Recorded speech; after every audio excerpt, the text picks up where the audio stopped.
America! Yeah!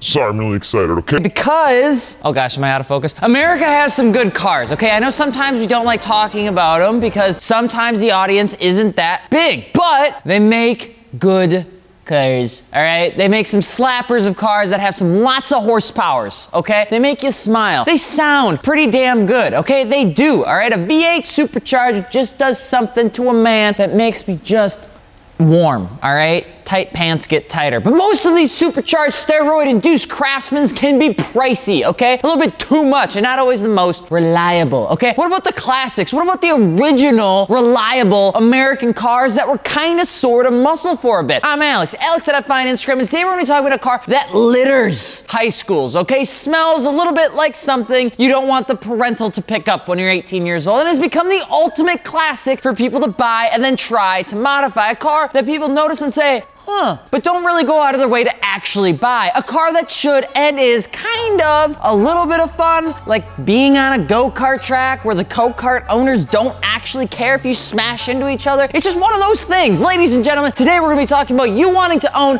a Ford Taurus SHO.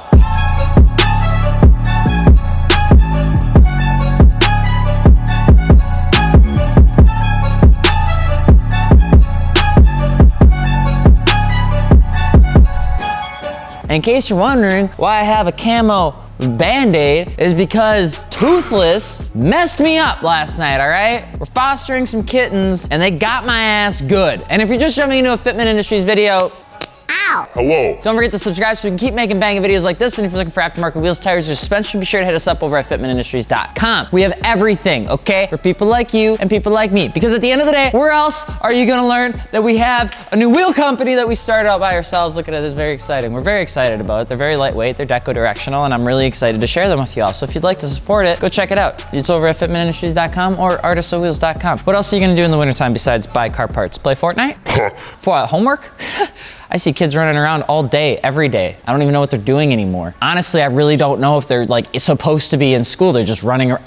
Anyway, whatever. The Ford Taurus, okay? It is a pretty okay car. But when you put the super high output edition onto the Ford Taurus, you get something that's just a little bit special, okay? The Ford Taurus SHO was a specialty edition of the Ford Taurus that was made from 1988 to 1999, cut off for a little bit, then came back in 2009, all the way up to a couple, 2-3 years, okay? And was a joint venture between the Boys in Blues and Yamaha. Yamaha and Ford signed a contract for this very special 60-degree dual overhead cam V6 engine that was based upon the Ford Vulcan. Now, this was a time where Ford really did outsource a lot of the performance stuff because it was just easier for them. It became the standard engine in the Taurus, some probes, a terrible name for the car, by the way, a Tempo, and a Mercury Topaz from 1992 to 1994. The two teams wanted to create a power plant that catered to those that wanted a more performance-oriented platform that, you know, brought the groceries home. And Yamaha had a really good track record of doing that with existing motors. Now, it was a little bit of an interesting partnership, and it took some time for the companies to make the motor because Yamaha originally was a little bit confused with Ford on the original intended purpose of the engine, thinking it was supposed to go into a mid-engine car, only for it to be slapped in the front by Ford when it went into production. Now, they're actually trying to do that to compete with some other mid-engine cars, but for the most part, it was a little he said, she said. And even though they wanted it to do good, Ford didn't actually anticipate that the Ford Taurus SHO would do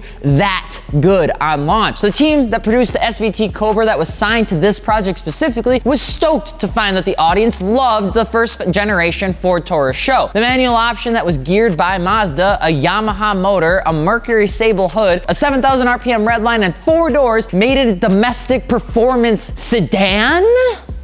Move out of the way, Hellcat, Scat Packs. This thing was 0 to 66.6 monster. In the 90s, that actually wasn't that bad. The SHO would get revamped twice in the 90s, with the second generation looking sharp as hell, all right? Everybody loves the Subaru SVX these days. Move over, buy a SHO, okay? It came with the newer body panels, same powertrain for some reason, and they completely yoinked the manual transmission that they had to add later back in because people got upset about it. Although it was performance oriented, which can sometimes be compared to like premium gasoline recommended, it actually it didn't take long for the aftermarket automotive community to see the potential in this car. However, the first generation was a banger. The second generation, they realized that they reduced the output through less aggressive intake camshafts for reliability and likely a little cost savings, which made a couple people mad. So they yanked that shit out and they put in the proper stuff, and then they were go fast again. I'm not sure what was happening though in the late 90s, as there were only a few cars to make it out of that time period actually looking halfway decent. The Ford Taurus SHO, third generation, that's up to you to decide if it looked good. But the third generation would get the 3.4 liter V8 with a block from Cosworth and a 4-speed transmission, and no manual.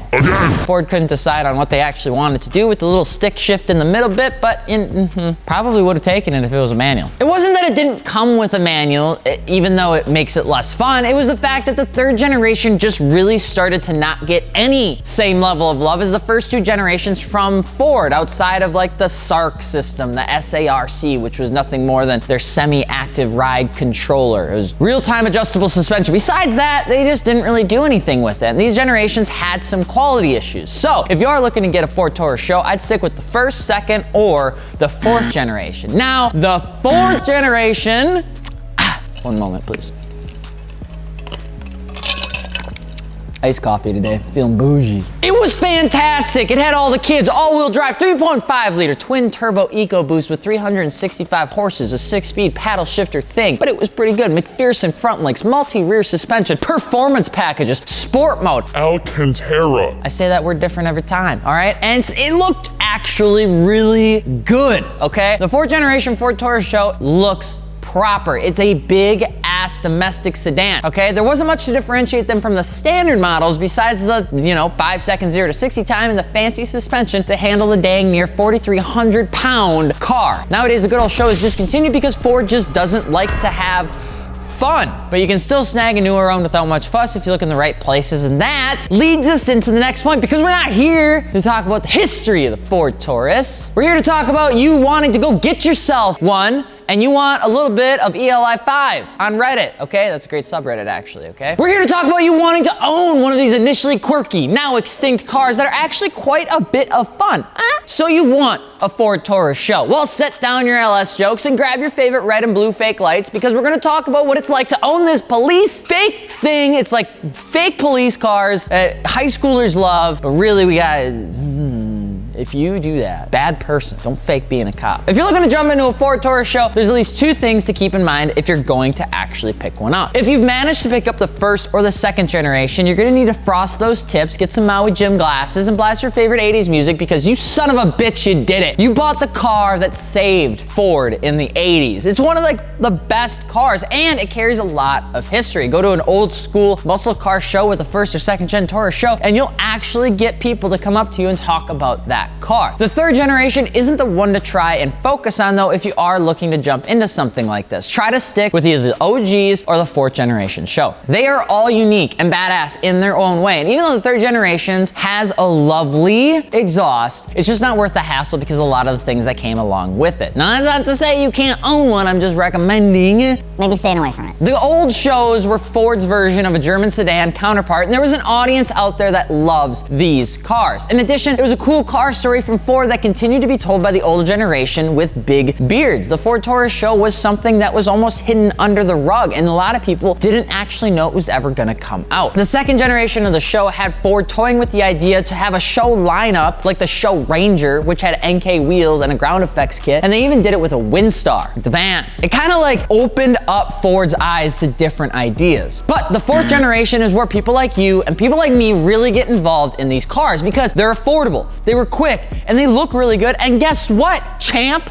They're reliable-ish, all right? And they got space. They give any 16-year-old hooligan activities, a straight panic attack when they see the headlights because it looks like a cop car. It's just a proper car if you're in their mid-20s, okay? They have a sleek front and raked rear end that gives it like an aggressive look. The 3.5 liter EcoBoost engine is best after 2015 if possible, as the motor would get a good chunk of mechanical improvements. So if you are looking to get one past 2015. Just like all things though, buy a low mileage owned by somebody that didn't actually know they had a SHO version. Because they look so similar, a lot of times people picked up a SHO not knowing what they were actually for. If you end up picking up the Police Interceptor version because you enjoy terrorizing the good teenagers of your local town, at least be sure you keep the floodlight, because why not? From the modification standpoint, you can actually do quite a bit with these cars because the EcoBoost motor is well supported by the community, and this motor goes in a lot of different Ford cars. Intakes, exhaust, opening up the breathing of the car does wonders for the 3.5 liter, and you can throw some alcohol injection at it, a tune, and yank the boost to a straight shot to hell, and woo-hoo-wee! Got yourself about 550 horsepower in a sedan, domestic, that isn't actually that expensive to own, even though it's not really exciting to look at from the basics, okay? It looks so civil, and that's even when you throw a set of like Ferratas or Ford Stars on it. You don't really see the menace of the car. Nittos, Michelins, or Toyos for tires, and the car only looks slightly modified. Tag on the old H&R lowering springs, or even some BC coilovers from your boys and girls, and you got like a slightly maybe aggressive domestic sedan that still at the end of the day you can't really tell is modified or not. The cars are a fantastic option for those that want something different, something unique, but is still a sleeper, something that can get you around all year because it's an all-wheel drive car, still get decent gas mileage, and by changing the grills, the wheels, and those ugly amber side markers, you have a sleek ass Dodge fighting machine. Just know that's 4,300 pounds, so it is a chunk of a car. But what do you think? Useless police car or slept on domestic Subaru WRX? Let us know below, and of course, if you're looking for aftermarket wheels, tires, or suspension, be sure to hit us up over at fitmentindustries.com. I'm Alex from Fitment Industries, and we will see you later. Peace.